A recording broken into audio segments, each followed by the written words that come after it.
माता भूमि पुत्रो हम पृथिव्याः, अर्थात धरती हमारी माता है और हम उनके पुत्र। माता और पुत्र के इस रिश्ते का पवित्र सेतु यानी प्राकृतिक कृषि। प्राकृतिक कृषि प्रक्रिया में धरती का अमृत, जीवामृत।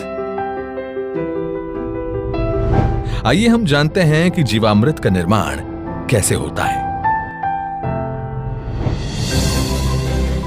प्रयोगों से पता चला है कि 10 किलोग्राम गोबर के साथ गौमूत्र, गुड़ एवं 2 दले चीजों का आटा या बेसन आदि मिलाकर यदि उसका प्रयोग किया जाए तो चमत्कारिक परिणाम मिलते हैं, जिसका नाम रखा गया जीवामृत। जीवामृत निर्माण के लिए जरूरी सामग्री देखते हैं। 10 किलोग्राम देसी गाय का गोबर, 8 से 10 लीटर देसी गाय का मूत्र, 1.5 से 2 किलोग्राम गुड़, 1.5 से 2 किलोग्राम बेसन, 180 लीटर पानी, मुट्ठी भर पेड़ के नीचे की मिट्टी।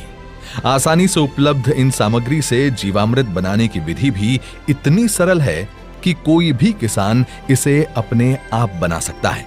इन सामग्री में से गुड़, बेसन एवं गोबर को पानी या तो गौमूत्र का उपयोग करके ठीक से मसलकर लिक्विड जैसा बना लें। अब इन सामग्रियों को एक ड्रम में डालकर उसे लकड़ी के एक डंडे से घोलना है। ठीक से घोलने के बाद जीवामृत बनने के लिए 2 से 3 दिन तक छाया में रख देना है। प्रतिदिन सुबह और शाम घड़ी की सुई की दिशा में लकड़ी के डंडे से 2 मिनट तक इसे घोलना है और जीवामृत को बोरे से ढक देना है। यह जीवामृत जब सिंचाई के साथ खेत में डाला जाता है तो भूमि में जीवाणुओं की संख्या अविश्वसनीय बढ़ जाती है और भूमि के रासायनिक व जैविक गुणों में वृद्धि होती है। जीवामृत को महीने में 2 बार या 1 बार उपलब्धता के अनुसार 200 लीटर प्रति एकड़ के हिसाब से सिंचाई के पानी के साथ दीजिए। फलों के पेड़ों के पास दोपहर 12 बजे जो छाया पड़ती है, उस छाया के पास प्रति पेड़ 2 से 5 लीटर जीवामृत भूमि पर महीने में 1 बार या 2 बार गोलाकार में डालना है।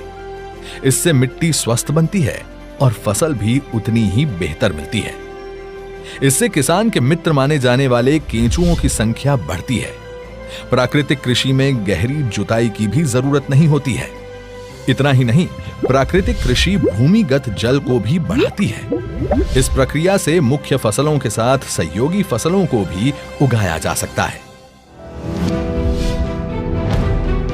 घन जीवामृत जीवामृत का ही सूखा हुआ स्वरूप है, जिसे फसल बोने से पहले जमीन में मिलाया जाता है।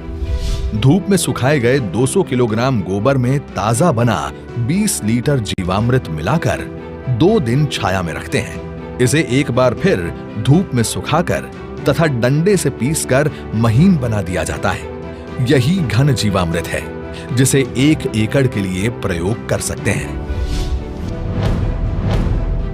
प्राकृतिक खेती का एक आवश्यक आदान बीजामृत है।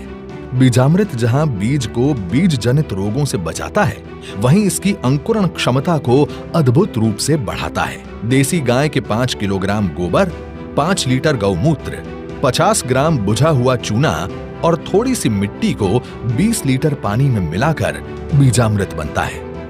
एक रात रखने के बाद इसमें 100 किलोग्राम बीज का संस्कार किया जाता है। इसके 1 दिन बाद संस्कारित बीज बुआई के लिए तैयार हो जाता है। आच्छादन प्राकृतिक खेती का एक महत्वपूर्ण नियम है। खेती वाली सारी भूमि को फसल अवशेष से या छोटी अवधि की अंतर फसलों से पूरा ढक दिया जाता है। आच्छादन भूमि में नमी बनाए रखता है तथा वातावरण से नमी को खींचकर खेती हेतु पानी की खपत को भी अद्भुत रूप से घटाता है। जीवाणुओं एवं केंचुओं की गतिविधियों को बढ़ाता है, खरपतवार को नियंत्रित करता है तथा अंत में विघटित होकर जमीन से कार्बन उत्सर्जन को रोककर भूमि के जैविक कार्बन क्षमता को बढ़ाता है। इस कृषि विधि में वापसा निर्माण भी एक महत्वपूर्ण प्रक्रिया है, जिसमें भूमि में हवा और नमी का बराबर संतुलन बनाया रखा जाता है। प्राकृतिक कृषि विधि केवल भूमि की उत्पादन क्षमता को ही नहीं बढ़ाती है, बल्कि ये कीट एवं बीमारियों के रोकथाम के लिए भी एक प्रभावी विकल्प देती है। फसलों पर कीट पतंगों की रोकथाम के लिए स्थानीय वनस्पति पर आधारित सस्ता तथा किसान के खेत में ही बनने वाला आदान है अग्नि अस्त्र। 5 किलोग्राम नीम या अन्य स्थानीय पौधा जिसे गाय नहीं खाती के पत्ते, 20 लीटर देसी गाय का मूत्र, 500 ग्राम तंबाकू पाउडर, 500 ग्राम हरी मिर्च तथा 50 ग्राम लहसुन के पेस्ट को मिलाकर धीमी आंच में उबालकर 48 घंटे के लिए रखा जाता है। सुबह शाम 2-2 मिनट के लिए घोलें। इस घोल को 6 लीटर प्रति 200 लीटर पानी में मिलाकर 1 एकड़ में छिड़काव करते हैं। नीमास्त्र, ब्रह्मास्त्र, दशपर्णी अर्क इत्यादि भी कीट पतंगों की रोकथाम के लिए उपयोग में लाए जाते हैं। इसी तरह खट्टी लस्सी, कंडी, सौठास्त्र इत्यादि प्रभावी रूप से विभिन्न बीमारियों के निवारण के लिए प्रयोग में लाए जाते हैं। प्राकृतिक कृषि से देश में नई ऊर्जा का संचार हो रहा है।